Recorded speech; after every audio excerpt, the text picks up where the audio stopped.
I'm so excited. Guys. This article is titled Katy Perry has blood on her hands, says Irish American nun after court death. So let me give some backstory. Let me preface this. Please do. In like 2015, you may have heard about, I don't know if you did, Katy Perry was trying to purchase some property. Mm-hmm. The property basically like nobody really knows who owns it. It was like the archbishop sold it to Katy Perry, and then like these nuns sold it to somebody else, and the nuns were claiming that they rightfully owned it. The archbishop was claiming that Katy Perry, he sold it to Katy Perry and she rightfully owns it. Anyway, whoever the nuns sold it to already moved in. It became a huge fiasco, a huge legal battle. So one of these nuns died actually fighting in court. What? This battle went on for years and years and years. So in 2018 is when she died. And this is Sister Rita Callahan. She's not the one that died. She's actually the only surviving nun of the 5 Los Angeles Catholic sisters. So they all died except for one of them? That's what you're saying? Who began a tense legal battle with Katy Perry and the LA Archdiocese in 2015. She says the pop star has, quote, blood on her hands. Yep.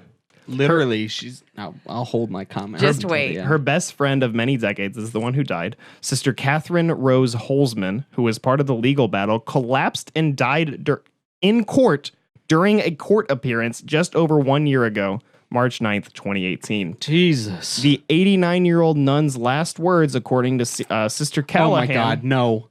Were, I know what they're going to be. Katy Perry, please stop. Oh, man. Sister Callahan, who is again the only surviving nun, says, I really didn't like Katy Perry, and I'm sure she doesn't like me. I'm sure she doesn't fucking give a shit or know who you are for real. Katy Perry, eventually Katy Perry backed out of this. Katy Perry was like, I don't even want this shit anymore. Yeah, she should have done that a long fucking time ago. She did do it a long time ago. These it. nuns are fighting with mainly the Archdiocese at this point over who owns it. The nuns claim they do. The Archdiocese claims they do. It's like fighting the Archdiocese. Right.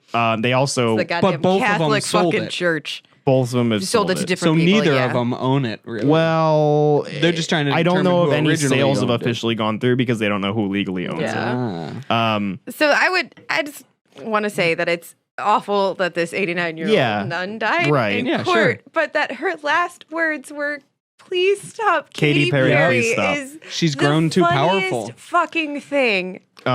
Which honestly, I don't think you can blame anyone unless they stabbed them. No. On an 89-year-old woman's No. death. You know what I mean? Yeah. Like that. Sorry, that's what happens. But anyway, shortly before this death, the nuns had released a documentary chronicling the legal saga, which I watched a little bit of. It's an hour long and super boring. I bet. Let's watch it. It's super boring. Movie night. The nuns were tormented by the case, which began in 2015 when they attempted to sell a Mediterranean-style villa in the Los Feliz neighborhood of Los Angeles, where they had lived for decades until being kicked out in 2011. Now this, so they don't own it then. If they could get kicked out, you don't own it. Yeah, it's a little... This also seems like works. a very easy dispute to figure out. Like, okay, both of you show us your deeds, and we'll figure out which one's real and which one's fake. So they were kicked out by businesswoman Dana Hollister, who I actually believe is who the nuns sold it to. After the property's sale, the Archdiocese intervened and called Hollister's offer a fraud, claiming the nuns did not have any authority to sell the property, which in my personal opinion, it sounds like they didn't. It sounds like it was 100% not owned by them. Nuns don't usually own, like... Right?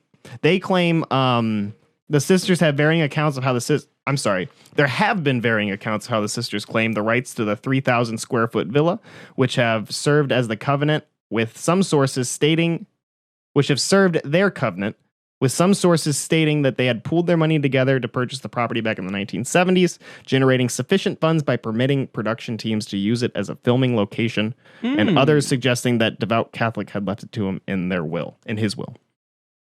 Nobody seems to know who owns this property, which is really weird. I don't either. It seems to be a property worth a lot of money, too. What kind of vows did they take, too? Does it mention anything about that? Like, if they took vows of poverty, then this could be... these are not, honestly... But all nuns don't have to take my that personal vow opinion either. is these aren't very good nuns. They're not really in it for the religion. They want to make fucking movies. They want to make money. They want to make movies. And they want to fuck Katy Perry. Oh, no, they don't. They want to fuck her up is what they want to do. In a mean way. The Los Angeles Archdiocese, however, ruled that it was still the Archdiocese's property. property and had agreed to sell it to Katy Perry for $14.5 million. The nuns claim that was $1 million less than the price that Hollister had agreed to. They also argued that they were being forced to violate their vows by selling it to Katy Perry. What? What vows? What vows does that violate? In an email correspondence sent from Sister Holzman to Archbishop Jose Gomez, she wrote, "In selling to Katy Perry, we feel we are being forced to violate our canonical vows of the Catholic Church." What vows? Yeah, I'd like There's to know lots what vows of them. too, yeah. They won't say because it's made up.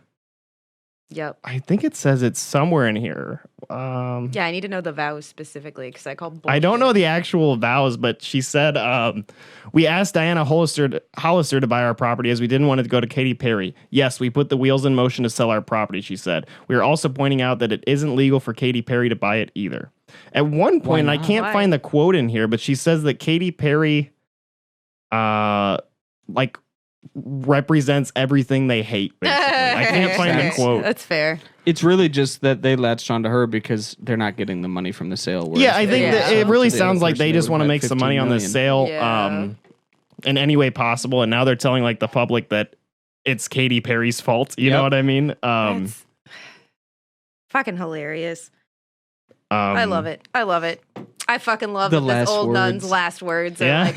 Our prayers, she has grown too powerful. Please stop her. I can't find the exact quote, but that's okay. But it was basically in selling to Katy Perry, where she represents everything the opposite of what the church represents. I guess because she's like sexual in nature with some of her songs and stuff like that, and happy and fun and not guilt ridden all of the fucking time. I'm not entirely sure.